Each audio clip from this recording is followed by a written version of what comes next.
Every legend resides. This is their final resting place.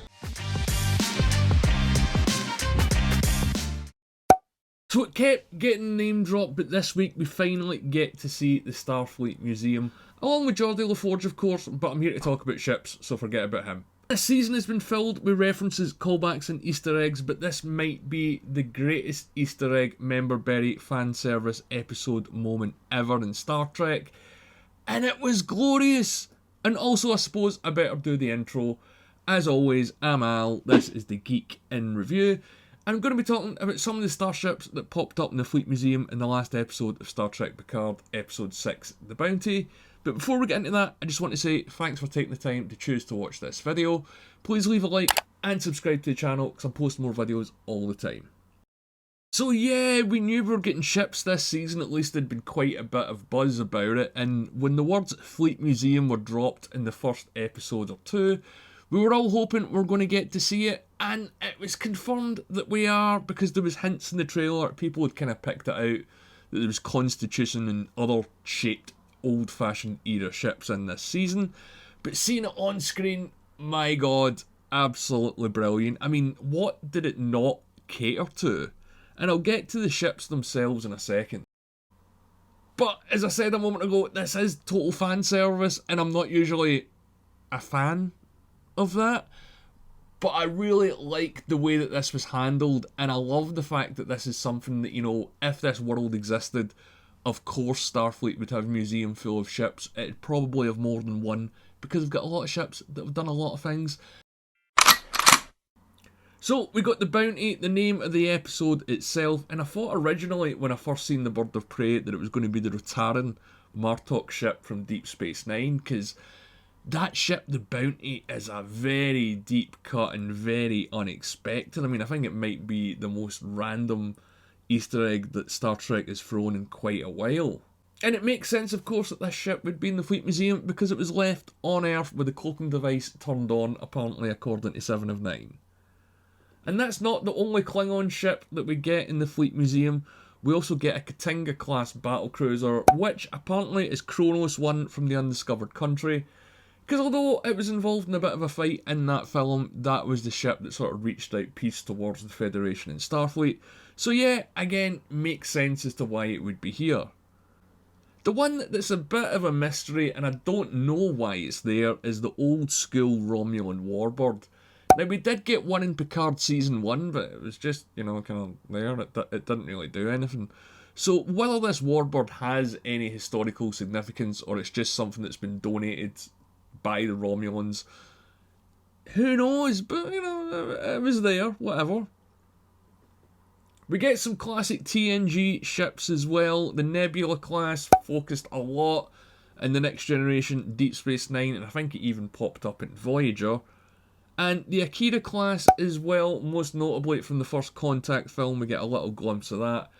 And the Constellation class, maybe it could have been the Stargazer, Picard's old ship, I don't know. He did mention the refit on board the Stargazer last season, but you know, that type of ship's there, you'll recognise it from his Ready Room in the Next Generation. But the generation before that, we get an old Constitution class, the New Jersey.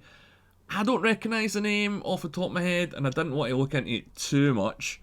But yeah, it was nice to see the old school TOS, but you know, that kind of then contradicts Pike's looking ship in Strange New Worlds, which I've got to be honest, I like Pike's Constitution class ship.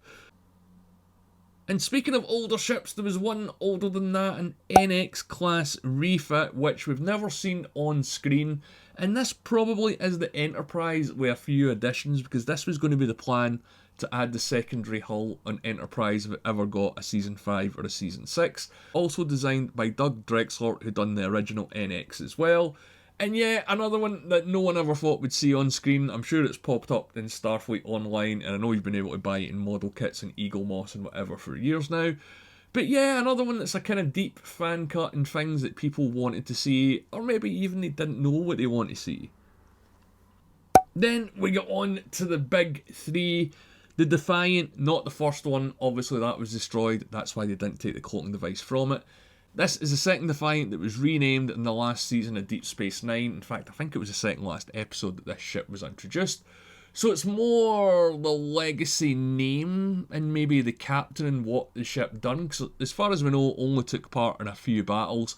Maybe it done something after that we're going to get filled in the next episode. We're going to have to wait and see. But it was a nice little nod seeing the Defiant there as well.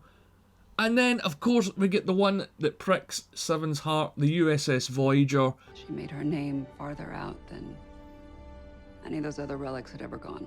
And of course Voyager's going to be in the museum. Where else would it be? 7 of 9 highlights just how special this ship is or was. But one thing about the model of Voyager is it doesn't look right to me. The proportions of the sort of lower half of not the saucer but the forward section looks a little bit thick, and the ship just looks a bit grey and dark. I don't know, yeah, definitely they've sort of recreated it or re-rendered it, whatever you want to call it, but it looks a little bit too new Trek when they just could have based it on, you know, the ship that we had for 7 seasons. But what did you think? Did you notice anything weird about Voyager, or did you like this sort of new approach that they're taking to it? Let me know in the comments below. And then we get on to the big one, the Enterprise A, Kirk's very own Enterprise. Kirk's Enterprise. Because it's the only one that he was the captain of, because the original Enterprise had Pike and April and all those other people probably in between. But this one is my personal favourite. But this is the one that was seen in the last few Star Trek films. Again, most notably the Undiscovered Country with Kronos 1.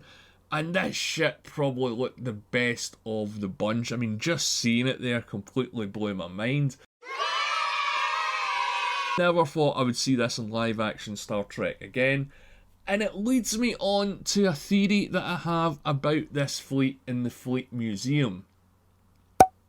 Because they're not just introducing all these old historic ships that they're bringing back for nothing. And you know, they're not just bringing back all these next generation historical characters for nothing. So my theory is, and I've mentioned it in a few videos previously, that we're going to get some sort of big Avengers Endgame style battle. And by that I mean somehow, somewhere, the good guys are going to get hold of the portal weapon and then they're going to use it to portal in all these ships to fight in the final battle. So that means you're going to see Voyager, the Defiant, the Enterprise A, the Nebula, the Akira, whatever else is there. Probably not the really old ones because it wouldn't be much of a fair fight. But yeah, I can see that happening because the level of fan service we get in this episode makes me think that these ships are definitely, let's say, there for a purpose. It does raise a few questions though, this theory, before you point it out in the comments, because I thought about it, is who would crew the ships? Well, they are parked at a starbase at the end of the day. And yeah, they might not have weapons, but I'm sure they can come up with some way around that. But I just have a really strong feeling that we're going to get some sort of variation of this in the last episode when it comes to the big final battle, because we still don't know what the final plan is. We assume it's all going to be happening at Frontier Day and involving the fleet, but it could be something else. The one thing it's definitely not going to be is a computer virus, because we're doing that in Prodigy, but anything else, I think it's fair game. But what do you guys think about that theory? Do you think they're going to use the portal weapon to bring all these ships back to fight in the final battle or something close to it? Or do you think that something else is going to happen? Let me know in the comments below. One other thing. Now, there's a few questions as well about ships that are missing. Most notably for me was the Excelsior. I mean, that's the big one. That's the ship that was used for over 100 years in Starfleet. So where is it? Also, there's no Crossfield / Discovery class or any class from the Discovery show era that we can see on screen. So yeah, I don't think it's by accident that those ships didn't make the cut, because not everyone's a fan of their design, and the CGI in Discovery is pretty hit and miss over all the seasons, let's be honest. And yeah, I know they could all be in the inside of the space dock, because after all, it's a space dock, but I believe that for the Discovery ships or the Crossfield class or whatever, but the Excelsior, I think they would have that on display, but maybe that's just me. But one other theory that's a bit crazy about bringing these ships back is we got a hint that Kirk is still sort of alive and potentially could come back, and Jack's favourite ship is Kirk's Enterprise, and Kirk's Enterprise is there, so we've got Kirk's Enterprise and Kirk's body. Kirk's Enterprise and Kirk's body. Just think about it. Just think about it. You know, de-aging, deep fakes, what they done with Luke Skywalker. They could bring some version of Shatner back. But I think that's more of a discussion for another video. But I want to hear what you guys think. As always, what was your favourite ship that showed up in this episode? And what one would you like to see? And do you want to see these ships back in action? As always, you can reach out to me on Twitter at TheGeeksReviews, or you can leave a comment below. And if you've made it this far, please leave a like on the video and subscribe to the channel. I'm going to be posting more stuff as always, but until then, I've been Al. Take care of yourself.